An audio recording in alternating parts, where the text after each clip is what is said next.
Hello, good evening. কালকে গদাই হয়েছে। গদাই মানে আমি আমার ছেলেকে নাম দিয়েছি গদাই, ডাক নাম। আর আজকে আমার মাম্মা বুড়ি দেখতে এসছে, ওর মুখ থেকে শুনুন। বলো কেমন গদাই কি করছিল? গদাই কেমন করে ঘুমাচ্ছে গো? আর তুমি গদাইকে কি কি খাওয়াবে? দই খাবে, আর দুধু মিষ্টিও খাওয়াবে। আর গদাই কেমন হয়েছে গো, ভালো না সুন্দর? সুন্দর হয়েছে। তোমাকে দিদি বলে ডাকলো? তুমি খুশি হয়েছ? খুব খুশি হয়ে কতটা খুশি হয়েছ? এত খুশি হয়েছে। আর মামামকে একটা হাম্পি দিয়ে দাও। ব ব আর গদাই তোমাকে কি বললো?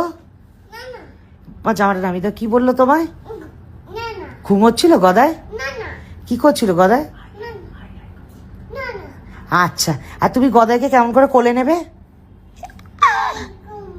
বাহ বাহ বাহ বাহ, আমার ছেলের নাম হচ্ছে গদাই, আর গদাইয়ের দিদির নাম গোপী। আবার বাবা হলেন কাঞ্চন মল্লিক। ছবি দিয়ে সুখবর শোনালেন কাঞ্চন এবং শ্রীময়ী।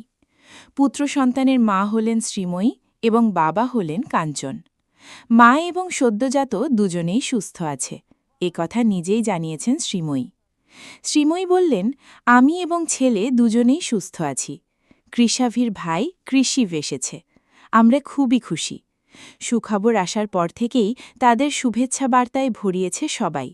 উত্তেজিত কাঞ্চন জানালেন, প্রচুর ফোন পাচ্ছি, আমরা খুশি এবং আনন্দিত। সমাজ মাধ্যমের পাতায় একটি পারিবারিক ছবি ভাগ করে নেন যুগলে।